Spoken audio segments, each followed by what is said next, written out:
జై శ్రీకృష్ణం వందే జగద్గురుం. భగవద్గీత మకరందము 13వ అధ్యాయము క్షేత్రజ్ఞ విభాగయోగము. ఆత్మ యొక్క మహిమా విశేషమును స్వభావమును వర్ణించుచున్నారు. 32వ శ్లోకం. అనాదిత్వా నిర్గుణాత్వాత్ పరమాత్మాయమవ్యయః శరీరస్థో అపి కౌంతేయ న కరోతి న లిప్యతే. ఓ అర్జున, ఆదిలేనివాడు కారణరహితుడు అగుట చేతను త్రిగుణరహితుడగుట వలనను ఈ పరమాత్మ శరీరమునందున్నప్పటికీ ఏమీయూ చేయకయో దేని చేతను అంటబడకయునున్నాడు. ప్రపంచంలోని సమస్త పదార్థములు ఆద్యంతములు కలవి. పరమాత్మ ఒకడే ఆద్యంతములు లేనివాడు. మరియు అతడు త్రిగుణములు గాని తజ్జనిత చేకారములు గాని లేనివాడు. నాశరహితుడు, అవ్యయుడు. వాస్తవముగా అతడేమియూ చేయుటలేదు. సర్వము తానే అయ్యుండుటచే ఇక పోవుట గాని వచ్చుట గాని ఎట్లు పొసగగలదు. అతడు అసంగుడు, దేనితోనూ అంటకనున్నాడు. స్వప్న పదార్థములను మేలుకొనున్న వాడెట్లు అంటగలడు.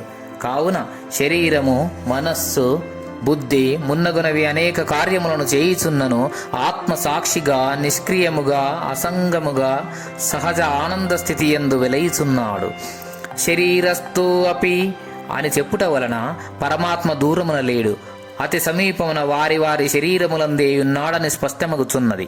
కావున చెంతనే హృదయ గుహయందు దాగుకొనియున్న ఆ దేవదేవుని కనుగొని ధన్యులగుటకు సర్వులను ప్రయత్నించవలను. శరీరమొక దేవాలయమని ఆత్మ మూల విరాట్టని భావించి పవిత్ర భావనలనే కలిగియుండులాగునను పాప స్పర్శ లేకుండులాగునను చూడవలను. భగవద్గీత మకరందము 13వ అధ్యాయము క్షేత్రజ్ఞ విభాగయోగము 33వ శ్లోకము. యదా సర్వగతం సాక్ష్మాదాకాశం నోపలిప్యతే సర్వత్రావస్థితో దేహే తదాత్మానోపలిప్యతే. సర్వత్రా వ్యాపించియున్న ఆకాశము సూక్ష్మమగుట వలన ఏ ప్రకారముగా ధూళి మున్నగు వానిచే అంటబడదో ఆ ప్రకారమే శరీరమందంతటను లేక సకల శరీరములందును వెలయుచున్న పరమాత్మ శరీర గుణదోషములచే అంటబడకనున్నాడు. దృశ్య ప్రపంచంలో అతి సూక్ష్మ వస్తువు అయిన ఆకాశము కావున దాన్ని దృష్టాంతముగా తీసుకొని ఆత్మ యొక్క నిర్లేపత్వ, సర్వవ్యాపకత్వ, సూక్ష్మత్వ, నిర్మలత్వములు బోధింపబడినవి. చిన్న చిన్న ఉపమానముల ద్వారా గొప్ప గొప్ప బోధలను తెలియజెప్పుట గీత యొక్క ఒకానొక విశిష్టత. ఆకాశము అని చెప్పినందువలన ఆత్మ ఆకాశమని ఎవరునూ భావింపరాదు. ఆకాశం వలె అతి సూక్ష్మమైనదని మాత్రమే ఎరుంగవలెను. ఆ ఆకాశము బురద మొదలగు వాని యందు వ్యాపించి ఉన్నను వాని గుణదోషములచే అంటబడనట్లు ఆత్మయు దేహమంతటను వ్యాపించి ఉన్నప్పటికీ దాని సుఖ దుఃఖాదులచే గాని జనన మరణాదులచే గాని ఏమాత్రము అంటబడదు. మరియు మేఘమునందు ఎన్ని మెరుపులు, పిడుగులు, నీరు, వడగండ్లు, నలుపుదనము, శీలత్వము మొదలైనవి ఎన్నను ఆకాశముగా దోషములేవియు అంటనట్లు ఆత్మకున్ను శరీర సంబంధ మనస్సంబంధ సుఖ దుఃఖాదులు ఏమాత్రమున్నో అంటనేరవని చక్కగా భావన చేసి గంభీరాత్మ స్వరూపుడుగా సాధకుడు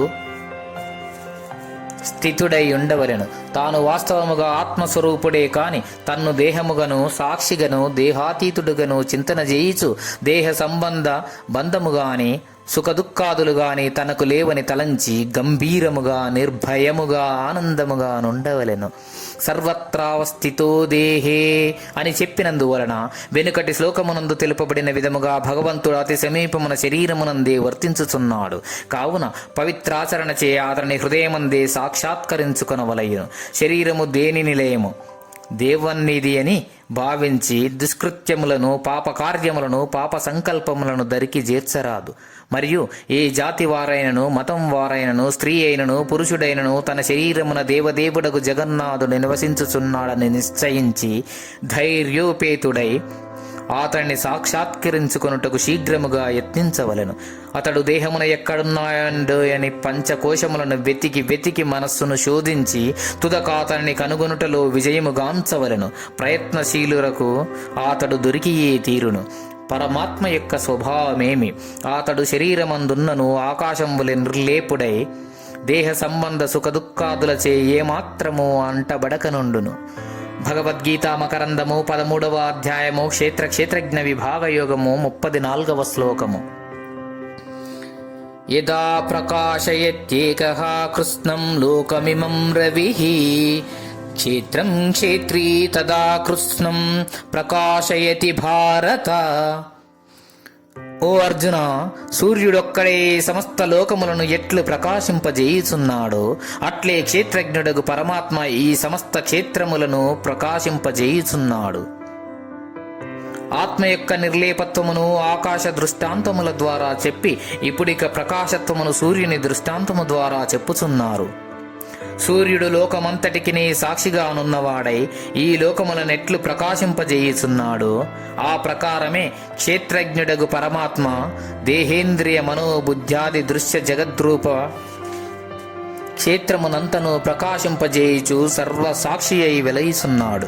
సూర్యుడు లేనిచో జగత్తు నిర్వీర్యమైపోవునట్లు ఆత్మ తేజము లేనిచో దేహేంద్రియ మనోబుద్ధ్యాదులన్నీ శక్తి విహీనములైపోవును. కృత్స్నం అని చెప్పుట వలన కేవలము జాగ్రత్త పదార్థములేనేగాక స్వప్న సుషుప్త్యాదులన్నీ పదార్థములను అట్లే భూత భవిష్యత్ పదార్థములను కూడా పరమాత్మ ప్రకాశింపజేయుచున్నాడని భావము. ఆత్మ యొక్క ఈ నిర్లేపత్వ ప్రకాశత్వ సర్వసాక్షాదిత్వాది స్వభావములను భగవానుడు తెలిపిన ఆయా దృష్టాంతములను స్మరించుట ద్వారా సాధకుడు లెస్సగా భావన చేయుచు తాను వాస్తవముగా అట్టి అసంగ చిద్రూపుడే కాని దేహేంద్రియాది జడ పదార్థములు కాదని దృఢముగా నిశ్చయించవలను. పరమాత్మ ఈ లోకమునంతను ఏ ప్రకారంగా ప్రకాశింపజేయుచున్నాడు? సూర్యుడు సమస్త లోకమును ప్రకాశింపజేయు విధమున.